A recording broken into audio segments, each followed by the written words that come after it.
hotels need to be emptied. That's not a minority view, it's a majority view. These barbarians have been welcomed into our nation by our politicians who are raping, pillaging and murdering. Keir Starmer couldn't believe what Tommy Robinson just said. You're not going to believe what just happened. Because while most people were busy scrolling through the usual political noise, something unexpected and honestly, completely out of nowhere dropped into the middle of the national conversation. Tommy Robinson, Keir Starmer.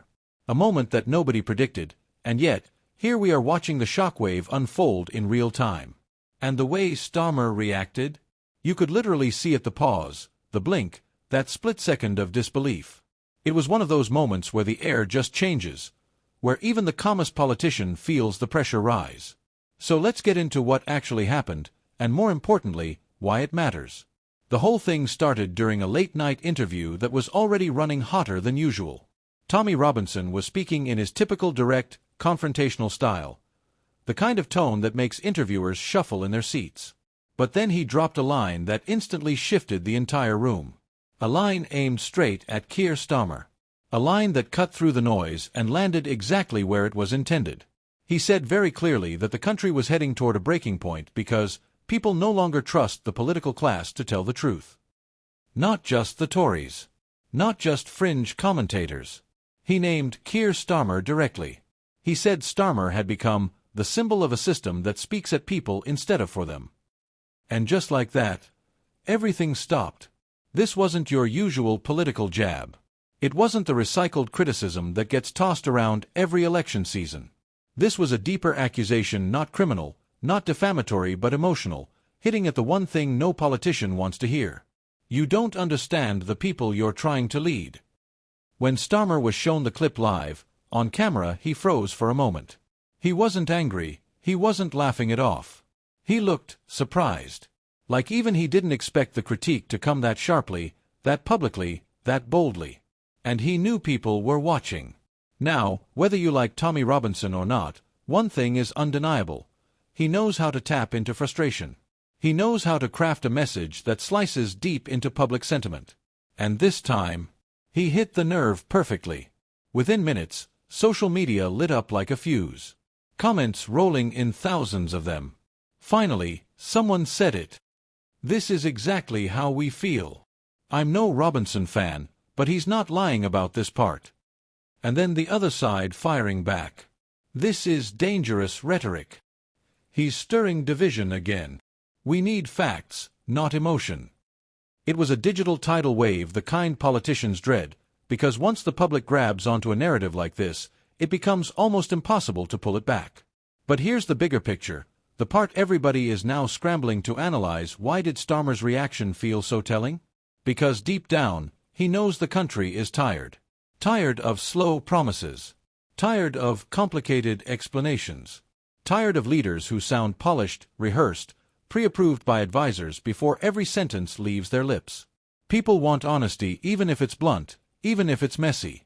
And when Robinson said Starmer doesn't connect with ordinary people anymore, it hit right at the heart of Labour's ongoing struggle.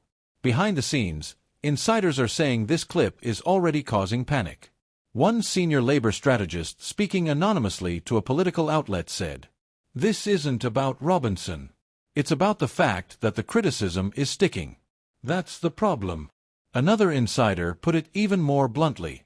If this narrative takes hold, it's going to be very hard to reverse. Even commentators who aren't fans of Robinson admitted something unusual. The message landed. It landed because it didn't accuse Starmer of wrongdoing, it accused him of drifting away from the public mood.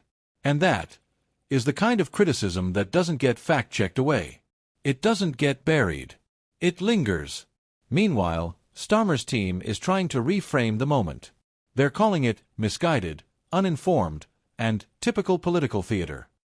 But here's the thing, the public doesn't care about that kind of response anymore. They care about tone. They care about authenticity. They care about whether a leader seems present, connected, and aware of the emotional state of the country. And when Starmer looked surprised, genuinely surprised, it told the public something that no strategist can spin away. He didn't see this coming. He didn't see the frustration building this fast. He didn't realize how deeply the disconnect had sunk into people's daily conversations. Now the question people are asking, and it's a big one, is simple. Does this moment actually change anything? And honestly, it might. Not because Robinson said it, but because millions of people nodded when they heard it.